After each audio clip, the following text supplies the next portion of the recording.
اس لیے ایک انسان کے اوپر سب سے پہلا فریضہ یہی عائد ہوتا ہے کہ وہ اللہ کے رسول صلی اللہ علیہ وسلم کے لائے ہوئے دین کے بارے میں معرفت حاصل کرے، علم حاصل کرے۔ جو آیت خطبہ مسنونہ کے بعد آپ کے سامنے پڑھی گئی، اللہ رب العالمین نے اسی کا اس میں حکم دیا ہے، فَعْلَمْ أَنَّهُ لَا إِلَهَ إِلَّا اللَّهُ وَاسْتَغْفِرْ لِذَنبِكَ۔ یہ انتہائی عظیم آیت ہے۔ اس آیت میں اللہ رب العالمین نے 3 چیزوں کا حکم دیا ہے۔ اگر ایک انسان اپنی زندگی اس آیت کے مطابق گزار لے تو اس سے زیادہ دنیا میں سعادت مند دوسرا نہیں ہو سکتا۔ اللہ رب العالمین نے پہلا حکم کیا دیا؟ فَعْلَمْ، یہ پہلا حکم ہے، علم حاصل کرو، کیونکہ بغیر علم کے تمہیں پتہ ہی نہیں ہوگا صحیح کیا ہے غلط کیا ہے۔ ایک شخص جانتا ہی نہیں نماز کیسے پڑھنی ہے، وضو کیسے کرنا ہے، روزہ کیسے رکھنا ہے، زکوٰۃ کس پر فرض ہے کس پر نہیں ہے، حج کا کیا طریقہ ہے، کلمہ لا الہ الا اللہ کا کیا معنی ہے، اللہ کے رسول کا دین کیا تھا۔ جب اسے صحیح دین کا پتہ ہی نہیں تو جو بھی اسے غلط دین پیش کرے گا اسے قبول کر لے گا، کیونکہ اسی کو وہ صحیح سمجھے گا۔ لیکن جب اسے صحیح دین کا پتہ ہو، اس کے سامنے کوئی شخص غلط دین پیش کرے جلدی قبول نہیں کرے گا۔ وہ کہے گا یہ وہ دین نہیں ہے جو اللہ کے رسول صلی اللہ علیہ وسلم نے اپنے صحابہ کو سکھایا تھا۔ اس لیے سب سے پہلے علم حاصل کرنا ضروری ہے۔ اسی کو اللہ کے رسول صلی اللہ علیہ وسلم نے اپنی حدیث کے اندر ان الفاظ میں بیان کیا ہے، طلب العلم فریضۃ علی کل مسلم، کہ علم حاصل کرنا ہر مسلمان پر فرض ہے۔ اللہ کے رسول کے الفاظ پر غور کریں۔ ایک اللہ کے رسول نے یہ بیان کیا کہ فرض ہے، یہ کوئی اختیاری چیز نہیں، آپشنل نہیں، چاہے تو حاصل کرے چاہے تو حاصل نہ کرے، بلکہ فرض ہے آپ کے اوپر۔ اور دوسری چیز کیا بیان کی؟ علی کل مسلم، ہر مسلمان پر جو اپنے آپ کو مسلمان ہونے کا دعویٰ کرے۔ ایسا نہیں کہ گاؤں کے اندر ہمارے اس خاندان کے اندر چند لوگ حاصل کر لے تو کافی ہے، بلکہ جو بھی اپنے آپ کو مسلمان ہونے کا دعویٰ کرتا ہے اسے علم حاصل کرنا ضروری ہے، فرض ہے اس کے اوپر۔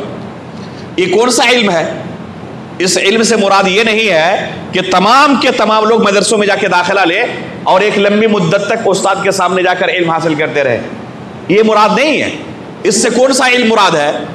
یہ دین کا وہ علم جس سے وہ مسلمان باقی رہ سکے، دین کے وہ مسائل جو اس کی زندگی میں روزانہ پیش آتے ہیں، جن کے بغیر وہ مسلمان باقی نہیں رہ سکتا۔ مثال کے طور پر اگر ایک شخص نماز ادا نہیں کرتا، ایک شخص کلمہ لا الہ الا اللہ کو اپنی زبان سے اقرار نہیں کرتا، کیا وہ مسلمان باقی رہ سکتا ہے؟ وہ مسلمان باقی نہیں رہ سکتا۔ اسے پہلے کلمہ لا الہ الا اللہ کا اقرار کرنا پڑے گا تب وہ اسلام کے اندر داخل ہوگا۔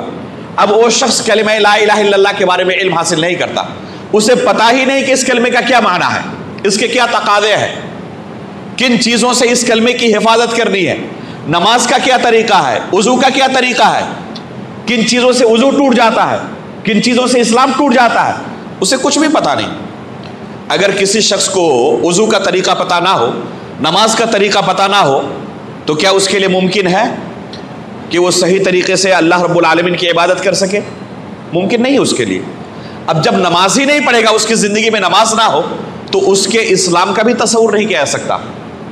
اگر کوئی شخص نماز نہیں پڑھتا تو اس کے اسلام کا تصور نہیں کیا جا سکتا۔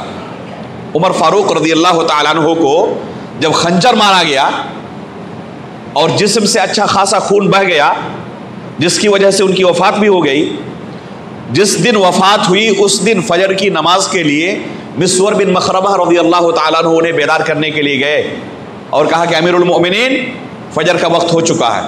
اس حالت میں بھی کہتے ہیں نعم لا حظ فی الاسلام لمن ترک الصلاۃ، ضرور اس حالت میں بھی میں نماز ضرور پڑھوں گا، کیونکہ جس نے نماز چھوڑ دی اسلام کے اندر اس کا کوئی حصہ باقی نہیں رہ جاتا، ذرہ برابر بھی اس کے اسلام کا تصور نہیں کیا جا سکتا جس کی زندگی میں نماز نہ ہو۔ اب ایک شخص نماز کیسے پڑھے گا؟ جب اس کے بارے میں اس کو علم ہوگا، جانکاری حاصل ہوگی کہ نماز کیسے پڑھنا ہے۔ تو یہ ہے دین کا بنیادی علم۔ ایمان کے ارکان کتنے ہیں، کس رکن کا کیا معنی و مفہوم ہے، اسلام کے ارکان کتنے ہیں، کس کا کیا معنی و مفہوم ہے، کیسے ہم ان چیزوں پر عمل کر سکیں، یہ ہر مسلمان کو کم از کم جاننے کی ضرورت ہے۔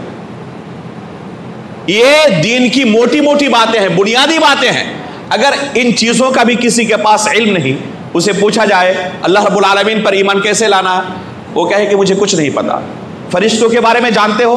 کہہ رہے ہیں مجھے نہیں پتا کہ فرشتے کیا ہیں. یوم آخرت پر ایمان ہے؟ کہہ رہے سنتے ہیں. کیا مطلب اس کا؟ نہیں پتا یوم آخرت پر ایمان کا کیا معنی ہے. تو جسے ان چیزوں کا علم ہی نہیں ہے، اس کے اسلام کا تصور کیا رہ سکتا؟ یہ بنیادی چیزیں ہیں جس کا علم حاصل کرنا ضروری ہے. اسی کو اللہ رب العالمین نے اس آیت میں فرمایا فَعْلَمْ، پہلے علم حاصل کرو، جانو. امام بخاری رحمہ اللہ اس آیت سے استدلال کرتے ہوئے اپنی صحیح کے اندر باب قائم کرتے ہیں، باب العلم قبل القول والعمل، کہ علم حاصل کرنا شریعت کے بارے میں یہ قول اور عمل سے پہلے آتا ہے. آپ کوئی قولی عبادت کرنا چاہتے ہیں، کوئی فعلی عبادت کرنا چاہتے ہیں، اس سے پہلے آپ کو علم حاصل کرنا پڑے گا.